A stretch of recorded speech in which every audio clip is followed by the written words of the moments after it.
saat ini saya akan menjelaskan 7 model dari proses pengembangan perangkat lunak. Yang pertama, model waterfall. Model waterfall adalah model pengembangan perangkat lunak yang memungkinkan pembuatan sistem dilakukan secara terstruktur dan sistematis atau berurutan sesuai dengan siklus pengembangan yang ada. Dalam metode ini, jika tahapan pertama belum selesai, maka tahapan kedua tidak bisa berjalan, begitupun seterusnya. Kelebihan dan kekurangan dari model waterfall. Yang pertama, kelebihan yang pertama, rangkaian kerja jelas. Yang kedua, berkomitmen pada tujuan akhir. Yang ketiga, dokumentasi yang baik. Yang keempat, hemat waktu dan biaya. Yang kelima, cocok untuk pembuatan software berskala besar. Yang berikutnya, kekurangan. Yang pertama, membutuhkan tim dan manajemen yang solid. Yang kedua, kurang fleksibel bagi klien. Yang ketiga, waktu pembuatan software lebih lama. Yang keempat, tidak bisa melihat gambaran sistem. Yang kelima, kenaikan biaya dan tanggal rilis. Model yang kedua yaitu model spiral. Model spiral adalah pendekatan realistis untuk pengembangan sistem dan perangkat lunak skala besar, karena perangkat lunak berkembang seiring proses berlangsung. Pengembang dan pelanggan lebih memahami dan bereaksi terhadap risiko di setiap evolusi. Kelebihan dan kekurangan model spiral. Yang pertama, kelebihan yang pertama, pembangunan dan perubahan perangkat lunak yang terjadi dapat diselesaikan secara sistematis. Yang kedua, mudah mengestimasi biaya karena proses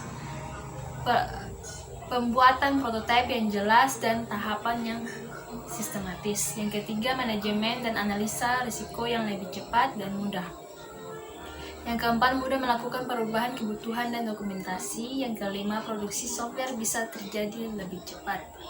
Kekurangannya, yang pertama, tidak cocok dan sulit diimplementasikan dalam proyek kecil. Yang kedua, memakan waktu yang cukup lama. Yang ketiga, membutuhkan best practice. Yang keempat, resiko dalam tahap planning cukup besar. Yang ketiga yaitu model inkremental. Model inkremental adalah hasil kombinasi elemen-elemen dari model waterfall yang diaplikasikan secara berulang, atau bisa disebut gabungan dari model linear atau waterfall dengan model prototype. Kelebihan dari model inkremental, yang pertama, manajemen yang sederhana. Penggunaan tidak perlu menunggu sampai seluruh sistem dikirim untuk mengambil keuntungan dari sistem tersebut. Yang ketiga, resiko untuk kegagalan proyek secara keseluruhan lebih rendah. Yang keempat, nilai penggunaan dapat ditentukan pada setiap inkremen sehingga fungsionalitas sistem disediakan lebih awal. Yang kelima, memiliki resiko lebih rendah terhadap keseluruhan pengembang sistem. Yang keenam, prioritas tertinggi pada pelayanan sistem adalah paling diuji. Untuk kekurangan dari model inkremental, yang pertama, kemungkinan tiap bagian tidak dapat diintegrasikan. Yang kedua, dapat menjadi build and fix model karena kemampuannya untuk selalu mendapat perubahan selama proses rekayasa berlangsung. Yang ketiga, harus open arsitektur. Yang keempat, mungkin terjadi kesulitan untuk memetakan kebutuhan pengguna ke dalam rencana spesifikasi masing-masing hasil inkremen. Yang kelima, membutuhkan waktu yang relatif lama untuk menghasilkan produk yang lengkap. Keempat adalah model evolusi. Model evolusi didasarkan pada pemahaman bahwa software yang dibuat akan mengalami perubahan atau evolusi secara perlahan-lahan di sepanjang waktu. Model ini bersifat iteratif atau berulang, sehingga hasil proses berupa produk yang makin lama, makin lengkap, sampai versi terlengkap dihasilkan sebagai produk akhir dari proses. Kelebihan dari model inkremental, yang pertama, lebih efektif dalam menghasilkan sistem yang memenuhi kebutuhan langsung dari pelanggan. Yang kedua, ketika pelanggan memberikan feedback, software yang diberikan kepada pelanggan dapat dilakukan perubahan. Kekurangannya, Yang pertama proses divisible, yang kedua sistem biasanya kurang terstruktur, yang ketiga keterampilan khusus jarang dimiliki. Model yang kelima yaitu model prototyping. Model prototyping adalah model pengembangan perangkat lunak di mana prototipe dibangun, diuji dan dikerjakan ulang hingga prototipe yang diterima tercapai.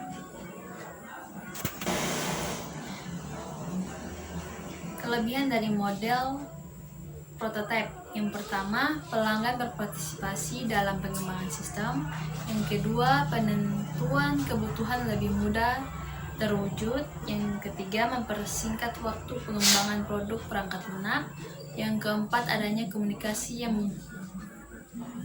yang baik antara pengembang dan pelanggan.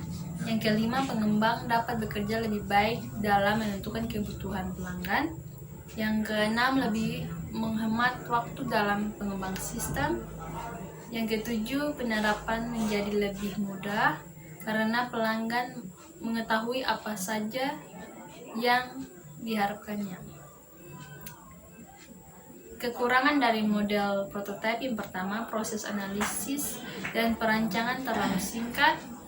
Yang kedua, biasanya kurang fleksibel dalam menghadapi perubahan. Yang ketiga, perbaikan dari versi prototipe tetapi tidak menyadari bahwa versi tersebut dibuat tanpa memperhatikan kualitas dan pemeliharaan jangka panjang. Yang keempat, pengembang kadang-kadang membuat kompromi implementasi dengan menggunakan sistem operasi yang tidak relevan dan algoritma yang tidak efisien. Yang berikutnya, model yang keenam yaitu model V. Model V adalah model SDLC di mana eksekusi proses terjadi secara berurutan dalam bentuk V. Model V adalah perpanjangan dari model air terjun atau waterfall dan didasarkan pada asosiasi fase pengujian untuk setiap tahap pengembangan yang sesuai. Kelebihan model V yang pertama yaitu model yang menerapkan disiplin tingkat tinggi dan fase-fase dalam model diselesaikan satu persatu.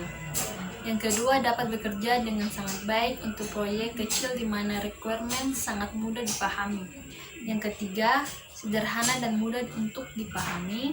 Yang keempat, mudah untuk memanage. Yang berikutnya, kelemahan dari model V. Yang pertama, memiliki resiko dan ketidakpastian yang tinggi apabila diaplikasikan pada proyek-proyek besar.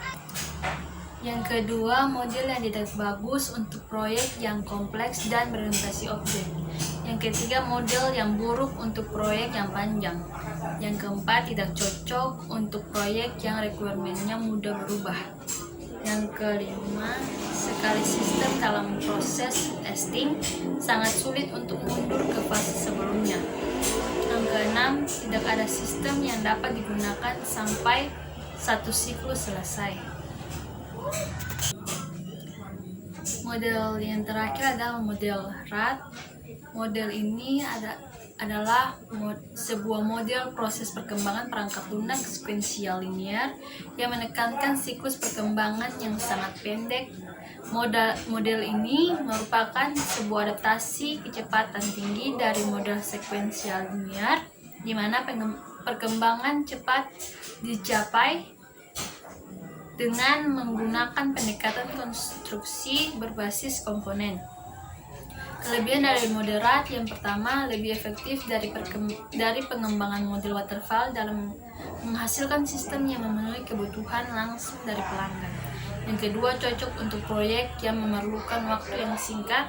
Yang ketiga, model RAT mengikuti tahap pengembangan pada umumnya, tetapi mempunyai kemampuan untuk menggunakan kembali komponen yang ada, sehingga pengembang tidak perlu membuatnya dari awal lagi, sehingga waktu pengembang menjadi lebih singkat dan efisien. Yang berikutnya, kekurangan dari model RAT. Yang pertama, model ini menuntut pengembangan dan dari pelanggan memiliki komitmen di dalam aktivitas rapid fire yang diperlukan untuk melengkapi sebuah sistem di dalam kerangka waktu yang diperpendek.